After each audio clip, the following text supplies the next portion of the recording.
नज़्म की डेफिनेशन करने के बाद नज़्म क्या है, उसके बाद हम पढ़ेंगे हम्द।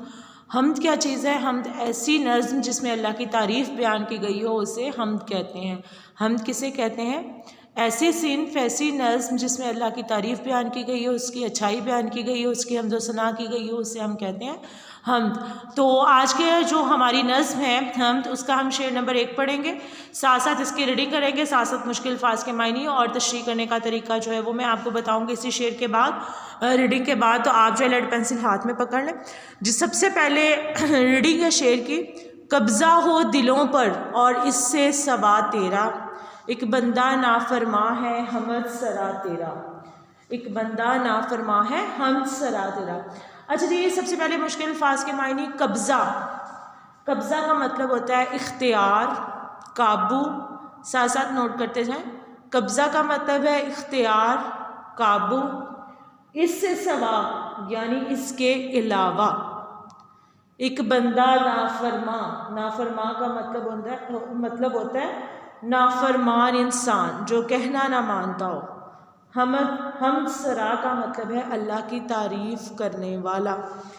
अच्छा जी, दोबारा से रिपीट कर रही हूँ। कब्ज़ा का मतलब है कुदरत व इख्तियार, इससे सवा यानी इसके अलावा। एक बंदा नाफरमा, बंदा नाफरमा, नाफरमा इंसान, नाफरमा बंदा, ना कहना मानने वाला। हम सरा का मतलब है तारीफ़ करने वाला। किसकी तारीफ़? अल्लाह की तारीफ़ करने वाला। अच्छा जी, ये शेर हमने नोटबुक पर लिखा, जस्ट फॉर एग्जांपल हमें पेपर में आ गया। हमने शेर नंबर लिखा जो भी आपके क्वेश्चन पेपर पे होगा, वो लिखने के बाद हवाला शेर यानी ये किस नज़्म में से है, इसके शायर कौन है, तो हवाला शेर लिखेंगे। नज़्म का उन्वान है हम्द, शायर का नाम है मौलाना अल्ताफ़ हुसैन हाली। यानी यहाँ से हमारी तशरीह जो है वो स्टार्ट हो चुकी है। नज़्म का उन्वान लिखेंगे हम्द, शायर का नाम मौलाना अल्ताफ़ हुसैन हाली। उसके बाद हमने मफ़हूम लिखना है। मफ़हूम कैसे लिखना है? जो शेर हमने पढ़ा है, जिसके मुश्किल अल्फाज के मायने हमें आते हैं, हमने पढ़े हैं अभी, अब उसको सादा आसान लफ्ज़ों में जो है वो हमने लिख देना है, उसे हम कहेंगे मफ़हूम। यानी एक तरह से नसर कर देना, उसकी आसान अल्फाज में लिख देना, जुमलों में लिख देना शेर को, उसे हम कहेंगे मफ़हूम। जैसे ये देखें, मैंने लिखा है, दिलों पर अल्लाह रब्बुल इज़्ज़त को इस कदर कुदरत व इख्तियार है कि इसका एक नाफरमा बंदा भी उसी की तारीफ़ कर रहा है। ये देखें, शेर जो हमने पढ़ा है उसको आसान सादा अल्फाज में जो है वो मैंने लिख दिया है, उसे हम कहेंगे मफ़हूम। और उसके बाद जो है हम तशरीह करेंगे। पहले शेर लिखा जो हमें क्वेश्चन पेपर में है, उसके बाद हवाला शेर लिखा। हवाला शेर में क्या चीज़ें? नज़्म का उन्वान, शायर का नाम।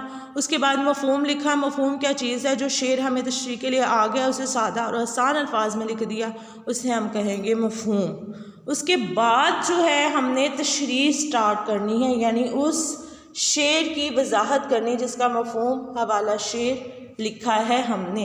अच्छा, अब जो तशरीह होगी ना, जो तशरीह हमने करनी है वो बहुत ही ईजी हो जाएगी। किस तरह से? क्योंकि आपको मीनिंग्स भी आते हैं, शेर पढ़ा है, फिर उसका मफ़हूम हमने राइट किया है, और उस मफ़हूम से रेलिवेंट जो है वो अब हमने तशरीह करनी है। जैसे कि इस शेर में क्या है? अच्छा जी, तशरीह करने का भी एक ख़ास तरीका है। कैसे?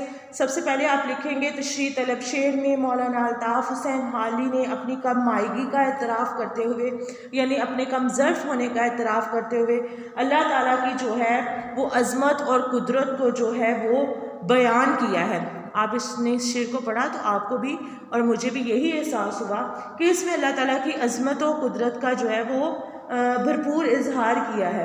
और मौलाना अल्ताफ़ हुसैन हाली कहते हैं कि अगरचे मुझ में कोई खूबी नहीं, फिर भी उस ज़ाते करीम ने मुझे अपनी हम्दो सना बयान करने की तौफीक अता फरमाई है, और ये अल्लाह ताला का कर्म है मुझ पर, और ये उसका लुत्फ़ व कर्म है कि जिसने मेरी नाफरमानियों के बावजूद भी मुझ पर रहमत की बारिश की। हम अल्लाह ताला को दिन में कितनी बार याद करते हैं? हम पर 5 नमाज़ें फ़र्ज़ हैं कि हम अल्लाह ताला को याद करें, लेकिन हम अपने कामों में इतने मगन हो चुके हैं कि हम नमाज वक्त पर अदा ही नहीं करते, और अगर हम अदा करते हैं तो इस तरह से करते हैं कि जल्दी जल्दी में। लेकिन इस तमाम जल्दबाजी के बावजूद, इस नाफरमानी के बावजूद भी अल्लाह ताला ने हमें बहुत सी रहमतों और बहुत सी नेमतों से जो है वो नवाजा है। अगर हम गौर करें तो हमें एहसास होता है। अच्छा जी, अल्लाह ताला अपने बंदों पर बेइंतहा मेहरबान है और अपने इंसान से बेहद प्यार करता है बेशक, और इंसान ख़ता का पुतला है, इसलिए इसका वजूद जो है वो गुनाहों से आलूदा हो जाता है। लेकिन रब की रहमत और मग़फ़िरत इतनी वसी है कि इंसान के गुनाहों के दरिया इसकी रहमतों, नवाजिशों और बख्शिशों के समंदर में गिर कर अपना वजूद खो देते हैं। अच्छा जी, असल में शेर में जो शायर है वो अपने गुनाहगार होने का इतराफ़ कर रहा है। ये लिखा हुआ है ना, एक बंदा नाफरमा है हमद सरा तेरा। तो हम जो हैं, या मौलाना अल्ताफ़ हुसैन हाली जो है वो इस शेर में अपने गुनाहगार होने का इतराफ़ कर रहा है, क्योंकि गुनाहों के इतराफ़ पर भी जो अल्लाह रब्बुल इज़्ज़त है उसको तरस आ जाता है, और अल्लाह के हुज़ूर इस तरह की आजिज़ी और गुनाहों का इतराफ़ जो है वो इबादत है। यानी अगर हम अपने गुनाहों का इतराफ़ करते हैं तो वो भी एक इबादत है, और बंदे का काम यही है कि वो एक मोहताज फ़कीर की तरह अपने गुनाहों का इतराफ़ करता रहे।